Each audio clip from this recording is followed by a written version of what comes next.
जहां आफ्ताब ने किए थे श्रद्धा के शरीर के 35 टुकड़े, वहीं पर करता था वह इतना बड़ा घिनौना काम। नमस्कार दोस्तों, स्वागत है आपका हमारे YouTube चैनल में।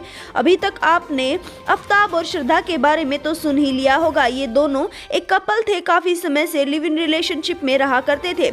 आफ्ताब मुस्लिम समुदाय से थे और श्रद्धा हिंदू समुदाय से थे, इसलिए श्रद्धा के परिवार वाले इस रिश्ते को मानने से साफ साफ इनकार कर देते हैं, जिसके चलते अब इन दोनों का साथ रहना भी काफी मुश्किल हो गया था, जिसके लिए अब ये दोनों मुंबई से भागकर दिल्ली आ गए थे। दरअसल बता देना चाहते हैं, श्रद्धा और आफ्ताब एक कॉल सेंटर में काम किया करते थे। मुंबई के कॉल सेंटर में काम करते करते दोनों को एक दूसरे से प्यार हो गया था और ये दोनों लिव इन रिलेशनशिप में रहने लगे थे।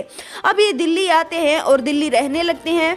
बेटी सोशल मीडिया के थ्रू काफ़ी अच्छी एक्टिव थी, इसलिए माता पिता को अपनी बेटी के बारे में पता चलता रहता था। लेकिन हुआ ऐसा कि 2 से ढाई महीने हो गए और बेटी के बारे में कोई भी पता नहीं चलता है, ना ही उनकी सोशल मीडिया हैंडल से माता पिता को पता चलता है कि आखिरकार उनकी बेटी की जिंदगी में क्या चल रहा है। बता देना चाहते, दोनों के बीच में काफी लड़ाइयां होती थी।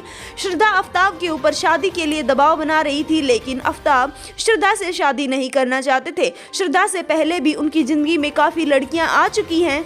श्रद्धा कोई पहली नहीं थी। वह बार बार श्रद्धा के ऊपर हाथ भी उठाता था, जिसके चलते पिता ने कई बार अपनी बेटी को घर ले जाने की कोशिश की, लेकिन वह ऐन मौके पर माफी मांग लेता था। दोस्तों बता देना चाहते हैं कि 18 मई को इस वारदात को अंजाम दिया गया। जब बार बार श्रद्धा आफ्ताब से शादी की बातें करती थी तो इस बात को लेकर उसको गुस्सा आता है। दोनों के बीच में लड़ाई हो जाती है और आखिरकार वह दिन आ ही जाता है।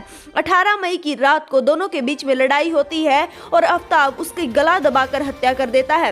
हत्या करने के बाद वह शव को बाथरूम में छुपा देता है। अब वह इंग्लिश वेब सीरीज से सीखता है कि आखिरकार शव को ठिकाने कैसे लगाना है। उसके बाद बाजार से एक बड़ा फ्रिज खरीद के लाता है, एक आरी खरीद के लाता है, बोरिक पाउडर खरीद के लाता है और काफी सारे पॉलिथीन खरीद के लाता है। जिसके बाद घर पर आता है और अगले दिन ही शव के टुकड़े करने शुरू कर देता है। दोस्तों बता देना चाहते हैं कि आफ्ताब ने श्रद्धा के शरीर के 35 टुकड़े किए और पहले हाथ पैर को काटा, उसके बाद शरीर को काटना शुरू कर दिया। पहले वह एक हिस्से को काटता, उसके बाद उसको अच्छे से धोता, धोने के बाद पोंछता और उसके बाद बोरिक पाउडर लगा देता। उसके बाद उस टुकड़े को पॉलिथीन में पैक करके फ्रिज में रख देता ताकि किसी को भी बदबू ना आए।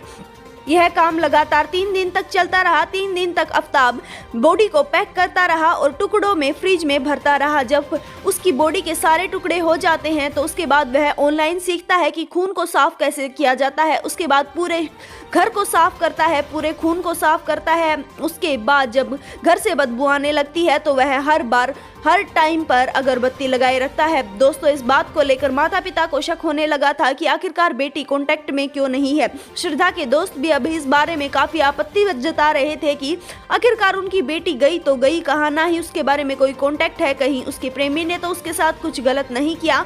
2.5 महीने हो गए थे, बेटी से ना कोई कांटेक्ट होता जा रहा था। जिसके बाद पिता सीधे दिल्ली पहुंचते हैं, जहां पर बेटी रहा करती थी। उस फ्लैट पे देखते हैं तो फ्लैट पर ताला लगा हुआ था। जिसके बाद सीधे पुलिस स्टेशन पहुंचते हैं और पुलिस को सारी बात बताते हैं।